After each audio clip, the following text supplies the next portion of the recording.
ஓம் ஸ்ரீ குருபியோ நமக. நன்றாக குருவாழ்க, குருவே துணை. பரபிரம்ம ருத்ரகாயத்ரி ஞானஸ்தலத்து நண்பர்களுக்கு வணக்கங்களும் வாழ்த்துக்களும் கூறி, விருச்சிக லக்ன நண்பர்களுக்கு நான் பழையபடி நம்ம கமெண்ட்ஸில் லக்னமாக ராசியான்னு கேட்டுகிட்டே இருக்கீங்க. தெளிவாக ஆரம்பத்திலேயே முதல் லைன்லேயே சொல்லிடுறேன். விருச்சிக லக்ன நண்பர்களுக்கு உங்களுக்கு 8 நாட்களுக்கான பலன் நவம்பர் 15லிருந்து நவம்பர் 22 வரைக்கும். முதல் நாளான நவம்பர் 15 வெள்ளிக்கிழமை அன்னைக்கு மேசராசியில் சந்திரன் பரணி நட்சத்திரத்தில் போகிறார். நமக்கு 6ஆம் வீடு. அதனால் பண வரவு, உழைப்பு, தொழில் இதுக்கெல்லாம் நல்லாயிருக்கும். சுக்கிரன் அப்படின்னாலே ஒரு நல்ல வசதியான தொழில்னு அர்த்தம். அதாவது ஆடம்பரமான தொழில், ஆடை ஆபரணங்கள் மற்றும் டிசைனர், டெக்ஸ்டைலில் டிசைனிங் மற்றும் சினிமாத்துறை, கலைத்துறை, அனைத்து வகையிலையும் சுக்கிரன் நல்லாயிருக்கும். ஜோதிடத்துறை, இது எல்லாத்துக்குமே சுக்கிரனுடைய ஆதிக்கம் இருக்குது. இப்போ சுக்கிரன் கேது நட்சத்திரத்தில் இருக்கார். அதனால் பேச்சின் மூலமாக நமக்கு வரக்கூடிய லாபங்கள், அதே போல் தொழிலையும் லாபங்கள், உற்பத்தி சார்ந்த தொழிலையும் லாபங்கள், இதெல்லாம் சிறப்பாக இருக்கும். சுக்கிரனை பொறுத்த வரைக்கும் நமக்கு 7ஆம் வீட்டுக்கும் 12ஆம் வீட்டுக்கும் அதிபதி. அதனால் பேச்சுவார்த்தைகள் கணவன் மனைவி உறவில் பேசும்போது கொஞ்சம் பொறுமையாக பேசிக்கணும். மனைவி சார்ந்த ஆரோக்கியத்தில் சில சில பாதிப்புகளை கொடுக்கறதுக்கு வாய்ப்பு இருக்குது. யாருக்கெல்லாம் இப்போ திசாபுத்தி அந்தரத்தில் சுக்கிரனுடைய பங்களிப்பு இருக்கோ அவங்களுக்கு இந்த பலனை நீங்கள் எடுத்துக்கலாம். உங்களுக்கு பாஸ்கர அஸ்ட்ராலஜி சிஸ்டத்தில் 12 பாவ உபநட்சத்திரங்கள்ங்கிறது ஒரு கணக்கு. அந்த 12 பாவ அதிகாரிகளில் 8ஆம் இடத்துக்கும் 12ஆம் இடத்துக்கும் சுக்கிரன் வந்தால் இன்றைக்கி பொது காரியங்கள் செய்யக்கூடாது. நவம்பர் 16ஆம் தேதி சனிக்கிழமை கார்த்திகை நட்சத்திரம் ரிஷபராசியில் 2, 3, 4 பாதத்தில் போகிறாங்க. இது சூரியனுடைய நட்சத்திரம். அப்போ நமக்கு விருச்சிகத்திலேயே தான் சூரியன் இருக்கார். குரு மாதிரி செயல்படுறாரு. குருவும் நம்மளை பார்த்துட்ருக்கார் 7ஆம் வீட்டில். இன்றைக்கி புது காரியங்கள் செய்யலாம். நல்ல தொழில் பலம் இருக்குது. அரசு வழி ஆதாயம், அரசு அதிகாரிகள் சம்மந்தப்பட்ட ஒரு சந்திப்பு, பேங்கிங் ஒர்க்கு, ஃபைனான்ஸ் ஒர்க்கு மற்றும் கட்டடத்துறைகள், இது சம்மந்தப்பட்ட விஷயங்கள்லாம் நல்லா நடக்கும். அதாவது கலைத்துறையில் இருக்கவங்களும் ஐடி லைனில் இருக்கவங்களுக்கும் இன்றைக்கி சிறப்பாக இருக்கும். புது ஒப்பந்தம் போடுறதுக்கு கான்ட்ராக்ட் எடுத்துக்கிறதும் சிறப்பாக இருக்கும். குழந்தைகள் வழியிலையும் நமக்கு நன்மைகள் நடக்கக்கூடிய நல்ல நாளாக இருக்கிறது. நவம்பர் 17ஆம் தேதி ஞாயிற்றுக்கிழமை ரோகிணி நட்சத்திரம். அப்போ ரோகிணிங்கும்போது நமக்கு 7ஆம் வீட்டில் சந்திரன் பலமாக இருக்கார். அப்போ திருமண காரியங்கள், சுபகாரியங்கள், ஒருத்தரை சந்திக்கிறது, புதிய முயற்சிகள் அத்தனையிலையுமே வெற்றியும் மகிழ்ச்சியும் கொடுக்கும்.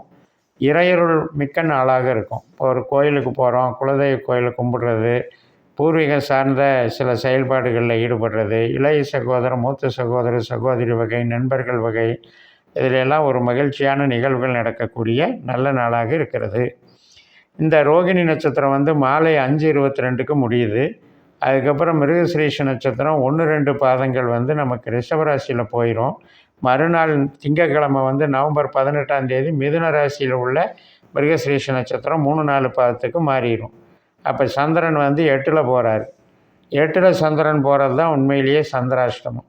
அன்னைக்கு நம்மளுக்கு மனசு சொன்னபடி கேட்காது. மனசில் தேவையில்லாத குழப்பங்கள், வீண் பயங்கள், அலைச்சல்கள், நமக்கு ஏதாவது பொருள்களை பறி கொடுக்கறது, இது மாதிரியான ஒரு அசம்பாவிதங்களை தரக்கூடியது 8ல் சந்திரன் போகிற நாள். இப்போ நமக்கு 8ஆம் வீட்டில் நம்ம ஜனன ஜாதகத்தில் கிரகங்கள் இருந்தாலும் எந்த கிரகத்தின் மேலே இந்த சந்திரன் போகிறாரோ அந்த கிரகம் சார்ந்த பலன்களும் நடைபெறும். அதனால் நமக்கு இந்த செவ்வாய் போல் இன்றைக்கி செயல்பாடுகள் இருக்கிறதுனால 8ல் சந்திரன் போகும்போது எதிர்பாராத சில பிரயாணங்கள் வர்றது, ஒரு மாற்றலுக்கு உண்டான ஆர்டர் வர்றது, இது சம்மந்தப்பட்ட நிகழ்வுகள் நடக்கும். அல்லது அட்லீஸ்ட்டு ஏதாவது ஒரு புது நபரை சந்திக்கிறது, அல்லது ஏற்கனவே புதுசாக ஃப்ரெண்ட்ஷிப்பாக இருக்கவங்க கூட நம்ம இன்வால்மெண்ட்டாக இருக்கிறது, இந்த மாதிரி விஷயங்கள் இன்றைக்கி நடக்கும். 8ல் சந்திரன் இருந்தாலும் செவ்வாய் நமக்கு 9ல் இருக்கார். அதனால் இந்த புதிய பழக்க வழக்கங்கள், உயர்கல்வி, இது சார்ந்த முயற்சிகள் எல்லாம் கொஞ்சம் கவனமாக இருங்க. ஏன்னா செவ்வாய் சனி நட்சத்திரத்தில் போகிறார்.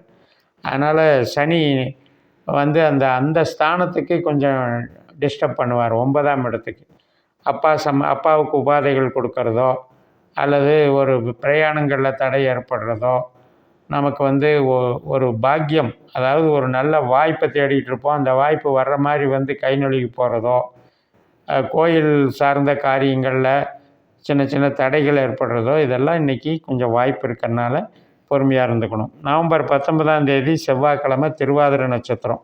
மொதல் நாள் திங்கட்கிழமையே மதியம் 3:48க்கு தொடங்குது. மறுநாள் வந்து செவ்வாய்க்கிழமை 2:55 வரைக்கும் இருக்குது மதியம். அப்போ 8ல் வந்து ராகுவா சந்திரன் செயல்படுறார். அதனால் மனக்குழப்பங்கள் இல்லாமல் கொஞ்சம் பார்த்துக்கணும். ஏன்னா ராகு, சனி இதெல்லாம் வந்து இப்போ வந்து அர்த்தாஷ்டமத்தினுடைய தாக்கத்தில் இருக்கிறதுனால கொஞ்சம் உடல் உழைப்பு, ஒரு முயற்சிகள் ஒரு தடையாகிறது, நமக்கு ஸ்ட்ரெஸ் ஆகிறது, ஒர்க் லோட் அதிகமாகிறது. இது சம்மந்தப்பட்ட இது காலதாமதமாக வேலை நடந்தாலும் டென்ஷன் ஆகும். ஸோ அது மாதிரி விஷயத்தை பார்த்துக்கணும். நவம்பர் 20ஆம் தேதி புதன்கிழமை புனர்பூச நட்சத்திரம் 4ஆம் பாதம். அதாவது மதியானம் செவ்வாய்க்கிழமை மதியம் 2:55க்கு 3 பாதம் வந்து இதில் போகுது, மிதுன ராசியில். அப்போ குருவனுடைய அமைப்பில் அது செயல்படுது. குரு 7ல் இருக்கிறதுனால ஒரு பெரிய பாதிப்பெல்லாம் கிடையாது. 7ஆம் வீட்டில் இருக்கிற குரு வந்து நம்ம புதிய நபர்களை சந்திக்கிறது, நம்ம குடும்ப உறவுகளோட நல்லபடியாக மெயின்டைன் பண்ணிகிட்ருக்கிறது, குழந்தைகள் வளர்ச்சி, குதூகலம், படிப்பு, இதுக்கெல்லாம் சாதகமாக இருக்கிற குரு.